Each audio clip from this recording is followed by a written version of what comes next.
definition of Islam. Now, somebody comes to you and asks you, what does it mean to be a Muslim? We all know the answer.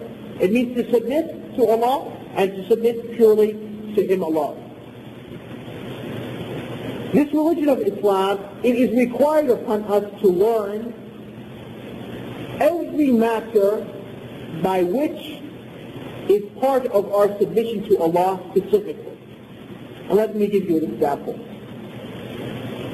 to make that definition a little bit more clear.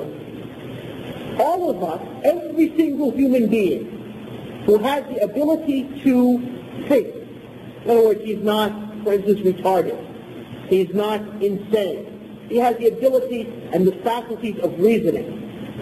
It is required upon every single human being to know Allah, to worship Allah, to believe in Allah, to know the Prophet Muhammad sallallahu alayhi wa sallam, to also have the desire and the will to submit to the religion that the Prophet Muhammad sallallahu alayhi wa sallam came with. And likewise, it is obligated upon him to do certain acts without exception, among which is the 5 prayers, among which is the fast of Ramadan, for those who have reached the age of maturity, among which is the Hajj, for those who have the means of making Hajj. And there are other acts which a person must know about if he is engaging in those matters. For instance, the rules of buying and selling, the rules of business transactions.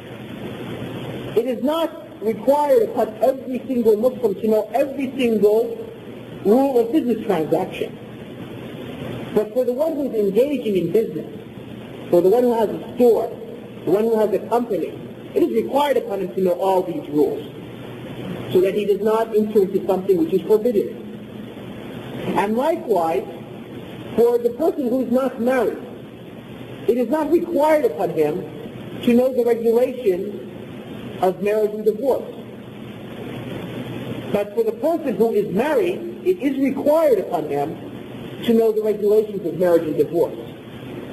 And likewise, if a person is a judge in a court, it is required for him to know the regulations of witnesses. And when is the testimony of a witness accepted, and when is the testimony of a witness rejected? Because this is what he is responsible for. So the point is that the issues, the matters of the Sharia, the matters of the religion, there are those matters which every single Muslim must know.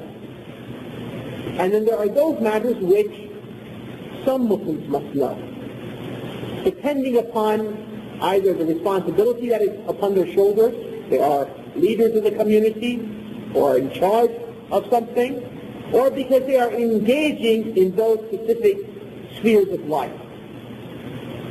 So the one who wants to get married, he has to know the regulations of marriage and divorce in general. And likewise, the one who is engaging in business and commerce, buying and selling, he needs to have some sort of knowledge of the rules of buying and selling. And likewise, the one who is going to be the imam in salah, he needs to know the regulations of leading people in salah. And that if he makes a mistake, when does he do the 2 extra prostrations? When does he not do the prostrations? When is it required? When is it recommended? And so forth and so on. What we will be discussing in these 3 lectures, inshallah ta'ala, are those matters which every single Muslim, male or female, must know. Matters of belief. In brief, because the discussion in detail, there's not enough time allotted in one afternoon or one evening to discuss these matters in detail. So in other words, we're going to have a brief introduction. And the hope is that this brief introduction will assist us in later learning about these matters in more detail. And by Allah's grace and mercy, I'm sure you have many qualified brothers in your community who can further expound on these issues in greater detail, and therefore fill any gaps left due to the brevity of these lectures. What are these 3 issues that I'd like to discuss this afternoon and evening?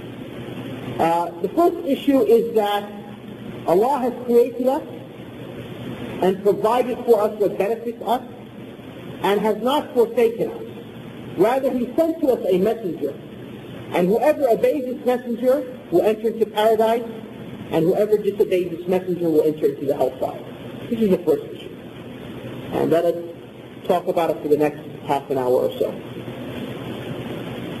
We all know that Allah subhanahu wa ta'ala has created the creation. And Allah subhanahu wa ta'ala, from His attributes and qualities, is that He is al-Hakim, the all-wise. He does not create anything except for a wisdom. Nor does He command anything except for a wisdom.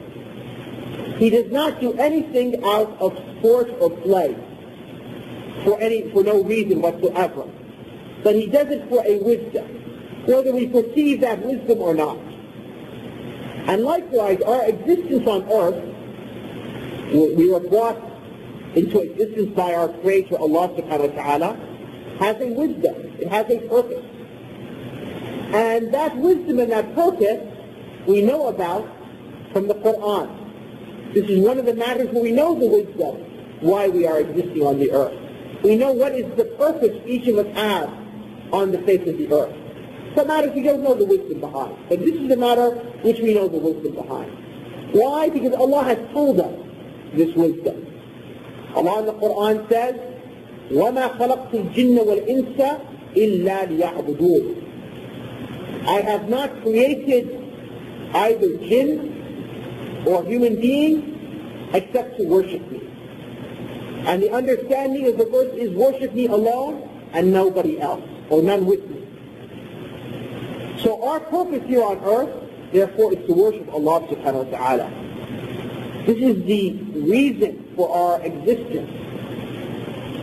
And because this is the reason for our existence, to worship Allah subhanahu wa ta'ala, Allah has taken it upon Himself to provide for us all the necessities of life, so that we would not need a necessity in life that would prevent us from fulfilling the purpose of our creation.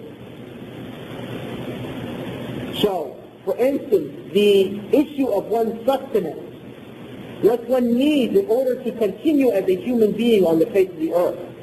And likewise, what the human race, the human species needs in order to continue its existence on the earth, Allah subhanahu wa ta'ala has provided that sustenance. And therefore freeing human beings to fulfill the worship that Allah subhanahu wa ta'ala has created them for. Now that doesn't mean, don't misunderstand me, that I'm saying that it means if you just sit in the mosque all day long, your food will come to you and your drink will come to you and so on. No. But it means that the obligations which Allah subhanahu wa ta'ala has required of you as a human being, your seeking of your sustenance will not prevent you from fulfilling those obligations to Allah subhanahu wa ta'ala. And so therefore you can worship Allah subhanahu wa ta'ala without the fear that by fulfilling the sustenance, your needs and so forth, that Allah provides for you, will cause you not to be able to worship Allah Azza wa Jal. And Allah's providing, Allah's sustenance to humanity is of two types. Allah subhanahu wa ta'ala is a Razzaq, and His rizq, His sustenance that He gives us is two types. The first type is a general sustenance which we share with all human beings. Indeed, we share with the jinn, and we share with every single living creature